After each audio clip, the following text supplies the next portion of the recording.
happy banget, alhamdulillah. Majelis hakim tuh, aduh, masya Allah banget, terima kasih banget. Akhirnya video call. Kemarin kan nggak video call kan, kemarin dimatiin, sekarang udah video call. Sebab emang cuma bisa di persidangan doang aku komunikasi sama Bang Amar. Jadi kemarin-kemarin pun nggak bisa sama sekali. Jadi bersyukur banget, alhamdulillah banget tahu keadaannya dia baik-baik aja gitu kan. Ya udah, paling itu sih bersyukur aja, alhamdulillah lah gitu. Jadi hati juga tenang kan, kalau kemarin kan nggak tahu baik-baik aja apa nggak bisa ngelihat secara langsung gitu kan mukanya.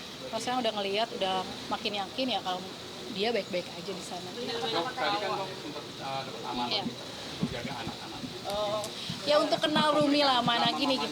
Ya balik lagi itu belum waktunya buat saya yang untuk mengikut campuri urusannya. Tapi biar gimana, benar kata Amar, biar gimana Bang Amar tetap dedinya, mau gimana pun dia gitu, dia tetap dedinya gitu kan. Nggak ada bekas untuk anak, tidak ada gitu. Tidak ada Jadi mantan anak. kalau untuk dia berkomunikasi nanti, dia minta komunikasi itu masih untuk urusan Adit, bukan di ranah saya gitu. Ya.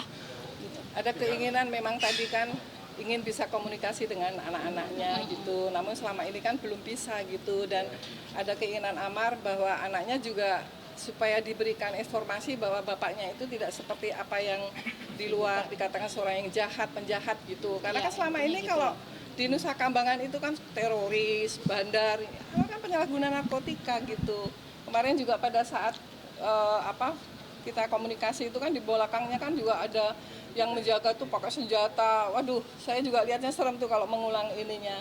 Tetapi tadi sudah tidak. Ya, ini Sudah nanti lebih akan lega lah, lebih ada lega. dan nanti akan melalui Adit lah untuk mungkin ada Untuk voice masalah call intinya gitu. masalah ke anaknya Bang Amar, saya lagi aku bilang bukan ranah aku, itu biar Adit, tapi aku sudah menyampaikan ke Adit karena Om John sudah menyampaikan ke aku yang menyampaikan ke Adit, dan Adit sudah langsung menyampaikan kepada mamahnya anak-anaknya gitu. Tadi udah. Jauh ya? Oh, tidak. Bukan masalah tidak berani, Tapi tetapi belum. ada garis-garis, ada batasannya. Ada batasnya aku untuk kayak gitu. Iya. Oke? Untuk perjuangan hukum selain surat presiden ada Gimana, buat gimana? Komnas HAM juga nggak sih? Ada semua kita udah kirim ke Pak Menteri, ke Pak Yusril ya Bu ya, ke Jaksa Agung, semua sudah, Pak dan Menteri, suratnya sudah terkirim semua ya. Udah.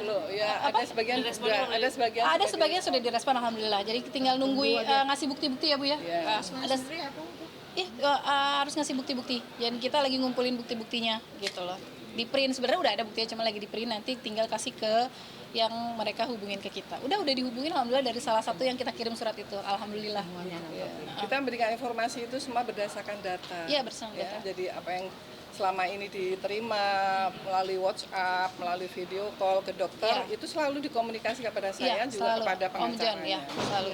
Jadi dokter juga nggak jalan sendiri, apapun gitu nanti terkait dengan anaknya Amar itu juga mesti minta nasihat. Jadi saya juga memberikan arahannya selama itu adalah dengan Adit, gitu, biar Adit yang mengkomunikasikan. Dokter mungkin ketemu sama Iris nggak sih? Tadi sempat Amar takut kehilangan, maksudnya takut Bu Dokter sendiri hilang gitu. Iya, mungkin khawatirkan. takutnya lelah, wajar lah manusia, lelah kan. Apalagi di saat terpuruk kayak gini, mana ada sih satupun. Emang coba lihat teman-temannya Bang Amar, ada yang datang, ada yang berkomunikasi, nggak ada. Jadi mungkin punya ketakutan itulah, untuk wajar sih menurut aku kayak gitu. Dan makanya selalu aku yakinin, enggak, aku tetap di sini sampai selesai persidangan ini, nanti baru dipikirkan ke depannya bagaimana gitu. Bunda tadi Oke? sempat kayaknya secara tidak walaupun tidak secara langsung itu Amar kayaknya menitipkan dokter Iya. dan Iya, saya selama ini juga kemana-mana dengan dokter Iya, gitu. Dokter dan misalnya selalu komunikasi diundang kemana media atau kemana mau ketemu siapapun pasti mengajak saya. Ini pun juga hari ini sebenarnya saya juga ada kegiatan, tapi dokter telepon. Saya dari kemarin sudah bilang nggak bisa datang. Tapi tadi dokter telepon datang, saya usahakan untuk datang dan saya sampai segini. Itu semua juga sebagai support ya, secara moral agar mental Amar itu lebih kuat. Mudah-mudahan ini ujian akan naik tingkat. Ya, oke ya. ada kelihatan dengan orang tuanya dari dokter sang ayah Oh, saya sudah Jadi sebelum ke rumah. kasus ini, ibu emang Sudah. udah janjian sama aku ke rumah, dan kebetulan ketemu papaku, jadi udah tahu ibu siapa, ibu angkatnya Bang Amar udah tahu. Gitu. Dan saya sudah tahu persis, saya kan juga belajar psikologi, saya tahu persis gimana niat baik dari ini. Selama ini yang tulus itu hanya dokter, maka saya percaya gitu, karena yang Amar ini kan nggak ada yang mensupport, nggak ada support dari mana-mana, nggak ada gitu. Jadi ya maaf ya kalau misalnya ada yang tidak suka, kemudian menghujat, kenapa sih bolak-balik? Nah, belum tahu ya keluarganya akan ada yang terjadi seperti Amar. Bun, melihat ada sebuah ketakutan tersendiri dari Amar untuk kehilangan dokter.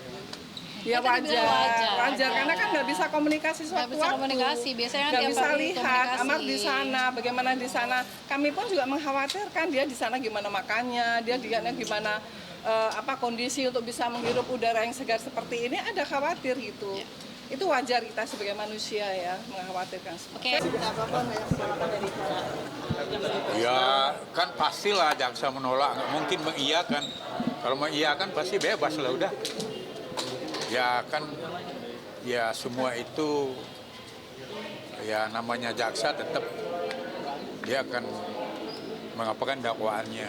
Sama juga dengan kita kan, tetap juga dengan eksepsinya. Sekarang kan bolanya udah di tangan hakim, nunggu keputusan setelah apakah eksepsi kami diterima apa tidak. Ya kalau tidak ya berarti kan masuk materi perkara, berarti masuk dong pemeriksaan saksi-saksi kan gitu. Ya mudah-mudahan nanti ya kita berdoa dikabulkan. Kalau nggak dikabulkan ya tentu kita hormati juga keputusan pengadilan.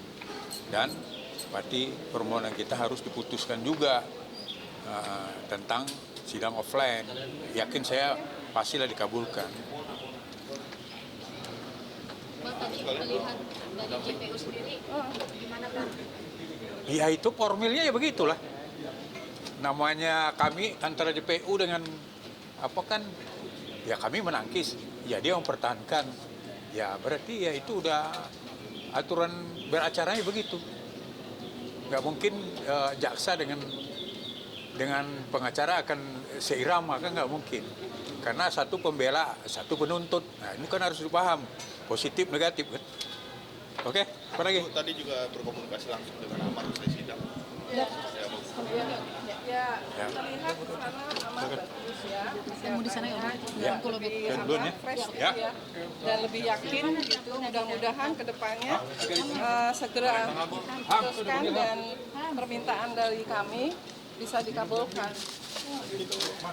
Ya ada beberapa keinginan untuk segera bisa dihadirkan itu sebagai upaya bagaimana pembelaan yang secara nyata fakta ya, karena kalau online itu seperti tadi juga sempat terputus kan, itu jadi ketika terputus itu khawatir nanti apa yang disampaikannya itu justru itu yang penting, yang tidak bisa didengar apa yang ada di dalam ruangan gitu. Nah ini ya suatu kendalanya. Mudah-mudahan yang mulia hakim itu juga baik sekali ya, kita selalu diberikan kesempatan untuk bisa ngobrol secara online sehingga bisa tatap muka walaupun dengan kamera.